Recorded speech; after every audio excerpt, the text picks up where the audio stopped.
بسم الله الرحمن الرحيم.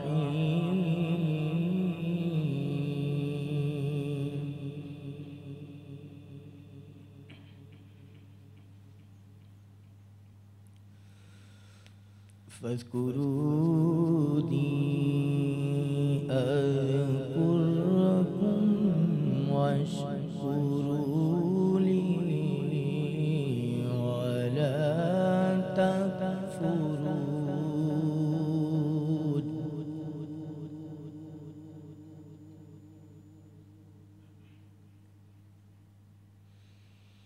يا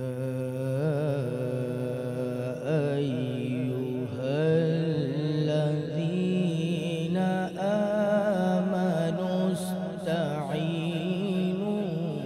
بالصبر والصلاة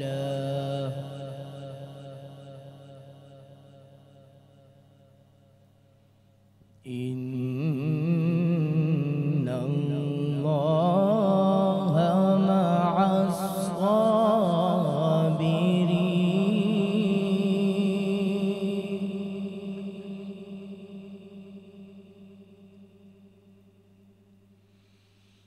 فاذكروني أذكركم واشكروا لي ولا تكفرون.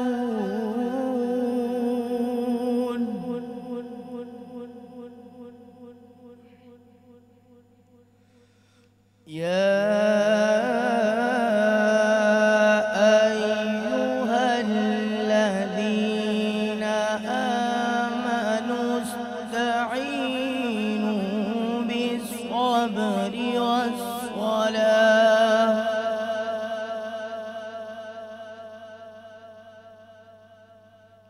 إن الله مع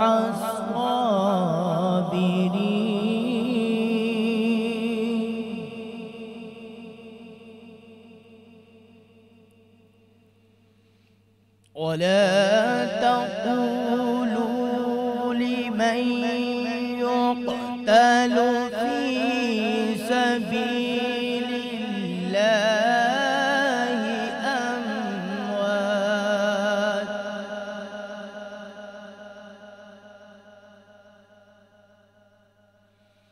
بل أحياء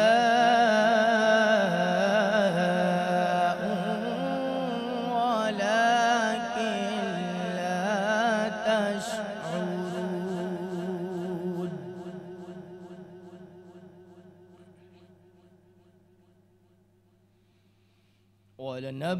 ولنبلونكم بشيء من الخوف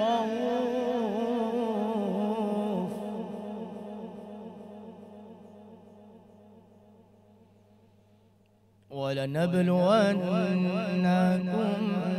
بشيء من الخوف والجوع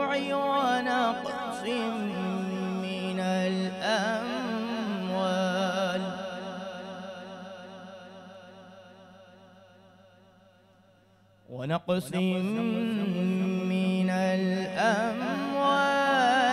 والأنفس والثمرات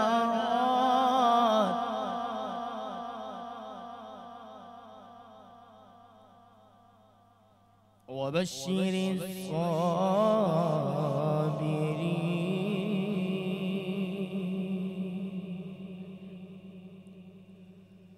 صدق الله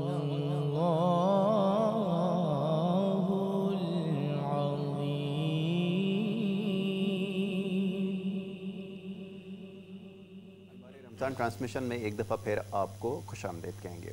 گزشتہ روز کی طرح آج بھی ہمارا گفتگو کا سلسلہ جاری رہے گا۔ K21 نیوز پر پورے ماہ مبارک میں انوار رمضان ٹرانسمیشن لے کر آپ کے خدمت میں حاضر ہوتے رہیں گے۔ بہت سارے سوالات آپ کے موصول ہو رہے ہیں۔ گزشتہ جو نشست ہماری رہی تھی روزے کے حوالے سے اور جو ہمارا موضوع تھا اس کے حوالے سے بہت سارے پیغامات ہمیں موصول ہوئے۔